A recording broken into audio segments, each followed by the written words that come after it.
তোমাদের সবার কাছে জাস্ট আমার একটাই রিকোয়েস্ট থাকবে, ভিডিওটা প্রপারটা শোনার, মেয়েটার সব কথাগুলো শোনো, তারপরে আমি শেষে কিছু বলছি।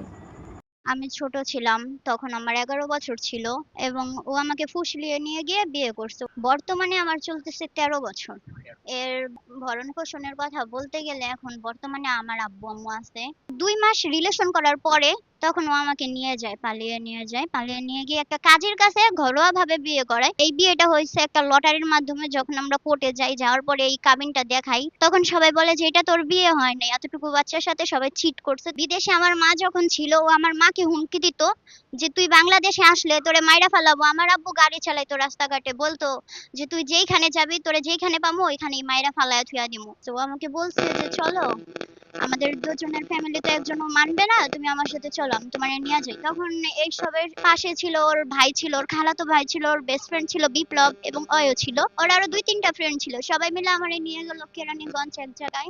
ওইখান থেকে আমাকে আবার নিয়ে আসছে। যখন এইসবের মূল কারণ হচ্ছে ওর মা। ওর মা সবকিছু জানতো, কিন্তু তখন আমার আব্বু আম্মু কিচ্ছু জানতো না। আমার আব্বু যখন থানায় জিডি করলো, তার 5 দিন পরে ওর মা আমাদের ফোন দিছে। ফোন দিয়া মানে ওরে বলতেছে, তখন আমি পাশে ছিলাম না, বলে যে বাবা তুই ওরে নিয়ে আয়, ওর বাপে তো পুলিশ আনছে আমাদের বাসায়, তুই ওরে নিয়ে আইসা পর। তখন ওর মা ওরে যখন এই কথা ফোন দিয়া বলে, তখন ও আমারে বলে যে আচ্ছা লো আমরা বাসায় চলে যাই, তোর বাপ মা অনেক দুশ্চিন্তা করতেছে, ই করতেছে, তোর আম্মু বিদেশ থেকে কান্নাকাটি করে।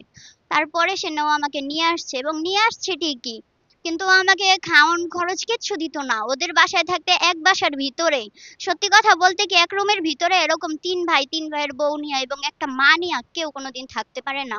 না, সেই ক্ষেত্রে আমার আর যাওয়ার কোনো ইচ্ছা নাই, কারণ ও আমারে অনেক নির্যাতন করে এবং মাইরা ফেলারও চেষ্টা করছে বালিশ চাপা দিয়া। অনেক কান্নাকাটি করছি ওর কাছে আমি। এর ভরণ পোষণের কথা বলতে গেলে এখন বর্তমানে আমার আব্বু আম্মু আছে। আমার আব্বু আম্মু দেখবে। আগামী মঙ্গলবার দিন আদালতে রায় হবে যে বাচ্চাটা কার কাছে থাকবে, আমার কাছে নাকি ওর বাবার কাছে থাকবে। কিন্তু আমারে যখন জজ জিজ্ঞাসা করলো যেটা তোমার ছেলে, আমি বললাম হ্যাঁ। তারপর বললো তুমি খুশি, আমি বললাম জি আমি অনেক খুশি। এরপরে এবার আর রায় দেওয়া হলো না, কিন্তু সামনের মঙ্গলবার অবশ্যই রায় দেওয়া হবে। রায় হয়েছিল ফেসবুক থেকে, এবং ধরেন 2 মাস রিলেশন করার পরে তখন ও আমাকে নিয়ে যায়, পালিয়ে নিয়ে যায়। পালিয়ে নিয়ে গিয়ে একটা কাজের কাছে ঘরোয়া ভাবে বিয়ে করায়। কিন্তু কাজীটা মানে কিরকম ওইটা জানি না, কিন্তু এটা এই বিয়েটা হয়েছে একটা লটারির মাধ্যমে। যখন আমরা কোর্টে যাই, যাওয়ার পরে এই কাবিনটা দেখাই, তখন সবাই বলে যে এটা তোর বিয়ে হয় নাই। এতটুকু বাচ্চার সাথে সবাই চিট করছে। তখন আমি আর বুঝতে পারি নাই। আমারে বলল যে এটা তোমার সাথে চিট করছে, এটা লটারির মাধ্যমে বিয়ে করছে তোমারে। বর্তমানে আমার চলতেছে 13 বছর, মাত্র 7 মাস চলতেছে। আমি চাই ও জানি জেল খাটুক, কারণ না বিদেশে আমার মা যখন ছিল, ও আমার মাকে হুমকি দিত যে তুই বাংলাদেশে আসলে তোরে মাইরা ফালাবো। আমার আব্বু গাড়ি চালাইতো, রাস্তাঘাটে বলতো যে তুই যেইখানে যাবি তোরে যেইখানে পামু ওইখানেই মাইরা ফালায়া থুয়া দিমু। এসবের কথা বলতো, অনেকই করতো, মানে খারাপ ভাষায় যেই বিচ্ছিরি ধরনের আমার আম্মুর সাথে গালাগালি করছে। ওর মা ও পর্যন্ত, আমার আম্মু বাংলাদেশে ছিল না, বিদেশে ছিল, কিন্তু ও অনেক খারাপ ভাবে বিচ্ছিরি গালাগালি করছে। এবং ওইদিন আমরা যখন কোর্টে গেছি, আমার আম্মুর সাথে ওর আম্মুর তখন কিন্তু সামনাসামনি কোনোদিন দেখা হয় নাই। ওরা যদি আমার আম্মুরে বলতো যে যা হওয়ার হইছে মাফ কইরা দেন, আর এরকম হইব না, তাহলে আমার আম্মু আব্বু মাইনা নিত। কিন্তু ও যেরকম করছে ওর ফ্যামিলি সহ, মানে ওর মা তো আমার আম্মুরে বলতেছে তুই কে, তোরে আমি নিচে দেখা নিমু, অনেক খারাপ ধরনের কথা বলছে। আমি যখন চইলা যাই তখন আমি ক্লাস 6-এ ছিলাম। ছেলের সাথে তার পরিচয় হয় ফোনের মাধ্যমে, কিন্তু সে আমাকে বলে নাই। বলার পরে কিছুদিন পর আমি বললাম যে তার গার্জেন আনো। তার গার্জেনের সাথে কথা বলছি যে আমার মেয়ে নাবালিকা, আমার মেয়ে সাবালিকা হবে। হ্যাঁ, তার বয়স এখন বর্তমানে 11 থেকে 12, 13তে পা দিবে। তখন আমি 11 থেকে 12তে পা দিবে। তাই আমি বলছি আমার মেয়ে সাবালিকা না পর্যন্ত আমি বিয়ে দেবো না, আমার মেয়ে নাবালিকা। তা তারা বলছে ঠিক আছে, আপনারা যেভাবে বলেন সেইভাবে হবে। তাই আমি বলছি আমার মেয়ে মেট্রিক পরীক্ষা দিবে, আর আপনার বড় ছেলে বিয়ে করবে, তারপর আমরা দেখি, আমরা সব মিলে আমরা আপনাদের সাথে কথা বলবো। কিন্তু আমার এই ছেলে কিছুদিন পর আমার মেয়েকে ফুসলাইয়া নিয়ে চলে যায় আমার অজান্তে। তখন আমি না পেয়ে আমি থানায় যে জিডি করার পরে 6 দিন পরে আমার মেয়েকে নির্যাতনের পরে আমার মেয়েকে আমি ফিরে পাই। তারপর আমি আমার মেয়েকে ফিরে পাওয়ার পরে আমি তাদের সাথে সম্পর্ক করব না, কিন্তু তারা বলছে ঠিক আছে আমরা সব মাইনে নেব। এর কয়দিন পরে, প্রায় 1 সপ্তাহ পরে, 11 তারিখের মাথায় তার ছেলে আমার মেয়েকে নিয়ে আবার পলাই যায়। একখানে আমার মেয়েকে বলছে যে এখানে একটা ভালো একটা স্পট আছে, আমরা শুটিং করব, এখানে দেখাইবো, তুমি চলো। এখান থেকে নিয়ে নাকি আমার মেয়েকে সে বিয়ে করছে, নোটারি পাবলিকের মধ্যে বিয়ে করছে, আমি জানি না। 2 লক্ষ টাকা কাবিন করছে। তো এখন আমি আমার এই মেয়ে এবং আমার নাতি নিয়ে আমি অসহায়ের মধ্যে আসছি। আর আমার নাতি, হ্যাঁ, আমি 5 মাস যখন মেয়ের মানে গর্ভতা, তখন আমি জানতে পারি যে তার 5 মাস গর্ভতা, আগে জানতাম না। পরে আমি যখন এইতে যাই মা ও শিশু হাসপাতালে নিয়ে, সেইখানে তারা বলছে যে তার 5 মাস গর্ভতা, 1 সপ্তাহ বাকি আছে। তখন আমি বললাম যে তাকে কি করা যায়, যে আর কিছু করার নেই, আপনারা এখন তাদের করেন। তারপর 9 মাসের সময়ে তার সন্তান আল্লাহ রহমতে প্রসব হয়।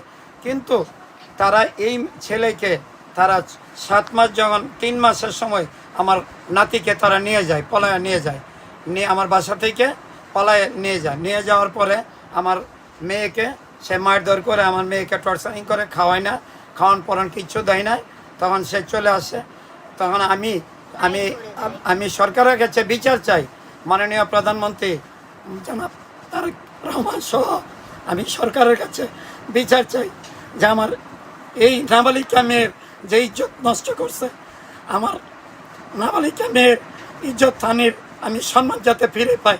আর এই 2 লক্ষ টাকা কাবিনের আমি যাতে কিছু আমার বাচ্চার আমার নাতির ভরণ পোষণের জন্য আমি সম্পূর্ণ ফিরে পাই, কাবিন নামার টাকা সহ আমি ফিরে পাই। আমি এই নাতি আমার মেয়ে নিয়ে আমি অনেক কষ্টে আছি।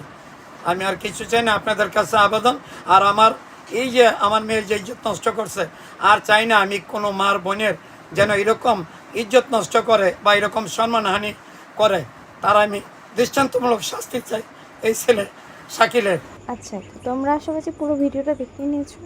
সো এই ভিডিওটা আমি অনেকবারই দেখেছি আমার ফেসবুক ফিডে আর ইউটিউবেও। তো এখন ভাবছি এটা নিয়ে একটা আমার কথা বলাই উচিত। তোমরা তো শুনলে মেয়েটার বয়স এখন 13।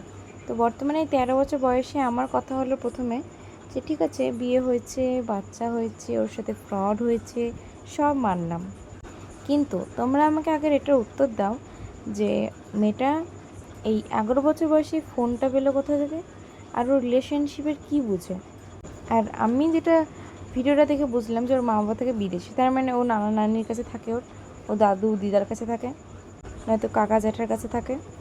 তো তাদের কাছে থাকে যখন, তো তারা তো নিশ্চয়ই তার দায়িত্ব নিয়েছে, তাহলে তারা তাকে কি করে এসবের মধ্যে ঢুকতে দেয়, ইনভলভ হতে দেয়।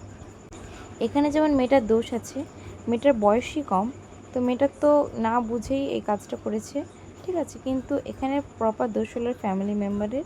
ওর ফ্যামিলি মেম্বার ওকে কিসের জন্য এখানে একাত হয়ে গেছে। ওর ফ্যামিলি মেম্বার যেমন বিদেশে থাকে, তাহলে পারতো ওকে নিয়ে যেতে। ওকে যখন ভুসলে ভাসলে নিয়ে গেছিলো, তার থেকে বড় বিষয় হলো যে 13 বছর বয়সের মেয়েটার হাতে ফোন কী করে এলো। আমরা ভাই যখন 13 বছরে থাকতাম তখন আমরা পড়াশোনা নিয়ে ব্যস্ত থাকতাম, প্রাইভেট নিয়ে ব্যস্ত থাকতাম, ও কী করে ফোনটা পেলো। আর থাকলো এই ছেলেটার কথা। তা আমি সেই ছেলেটাকে একটা কথা বলতে চাইছি, তোর বাড়িতে কি মা বোন কেউ নেই? আশা করি তোর বাড়িতে মা বোন আছে, ঠিক আছে, বোন দিদি না থাকলেও মা তো আছে। তো আচ্ছা, তোর মাকে যদি কেউ এরকম করতো তাহলে তোর কেমন লাগতো? বা তোর যদি নিজের কোনো একটা বোন থাকতো, এরকম ছোট্ট বয়সে যদি বোন, তাকে যদি এরকম করে ভুগিয়ে ভাগিয়ে নিয়ে যাওয়া হতো, তার সাথে যদি এরকম উল্টেপাল্টে জিনিস করা হতো, তার নিজের কাছ থেকে নিজের শৈশবকালটা যদি এবার কেড়ে নেওয়া হতো, তাহলে তোর কেমন লাগতো? আর যখন এটা কোর্টের কাছে যাবে, কোর্টের কাছে তো চলেই গেছে। তোমরা তো ফার্স্টের ক্লিপে দেখলেই যে বললো যে এই মঙ্গলবারে নাকি এবার বাচ্চা কার কাছে থাকবে সেই রায় দেওয়া হবে। তো দেখা যাক কার কাছে বাচ্চা থাকে, আমিও সেটা জানতে চাই। এইটুকু মেয়ে আবার এত ছোট বেবি কি করে নিজে সামলাবে, নিজের হেলথের কি উপর পড়বে সেটা কি করে বলবো, আমি নিজেও বুঝে পাচ্ছি না। শুধু এটুকুই চাইবো দুজনে যেন সুস্থ থাকে, কিন্তু এই কাজটা প্রপার্টি ভুল হয়েছে। আর এটার জন্য আমি প্রপার্টি দায়ী দেবো ফ্যামিলি মেম্বার্সকে, অ্যান্ড স্পেশালি ওর মা বাবাকে তো দিবই, আর ওই মেয়েটারও দোষ আছে। আর যে ছেলেটার সাথে বিয়ে হয়েছে সেই ছেলেটাকেও দিব। আর সেই ছেলেটার ফ্যামিলি মেম্বারের একটু সেন্স নেই যে এইটুকু ছোটো মেয়ের সাথে এরকম করা ঠিক নয়। আমি বুঝে পাচ্ছি না ছেলেটার মা কেমন। মেয়েটা যখন বলছে যে ওর মা সায় ছিল, তো ওর মার উচিত ছিল ওই ছেলেটাকে বোঝানো, বা ওর ফ্রেন্ডের উচিত ছিল ওই ছেলেটাকে বোঝানো, বাট ওটা কেউ বোঝায়নি। ওরা সব থেকে ভুল কাজ করেছে। আমি চাই যে কোনোভাবে এদের যেন শাস্তি হোক, ওই ছেলেটার শাস্তি হোক, যে এরপর থেকে যেন আর কোনো রকম এরকম ছোটো মেয়েদেরকে এইভাবে যেন ফালতু ধোকা দিয়ে এইভাবে কোনোভাবে যেন ফ্রড বা স্ক্যাম না করে। এরকম অনেক ছোট ছোট মেয়ে আছে, হয়তো এর ঘটনাটা হয়তো ভাইরাল হয়েছে, আর অনেক ঘটনাগুলো হয়তো চাপা চুপা আছে, কিন্তু অনেক মেয়ে এরকম ভুল পথে আছে। প্লিজ তোমাদেরকে রিকোয়েস্ট করছি, তোমরা এরকম ভুল পথে যেও না। আর সব ছেলেদেরকে আমি রিকোয়েস্ট করছি, তোমরা এরকম মেয়েদের জীবনটা নিয়ে খেলো না প্লিজ। স্পেশালি সবাই ছেলেদেরকে বলছি, মেয়েদেরকেও বলছি, তোমরা এভাবে নিজেদের লাইফটা নষ্ট করো না।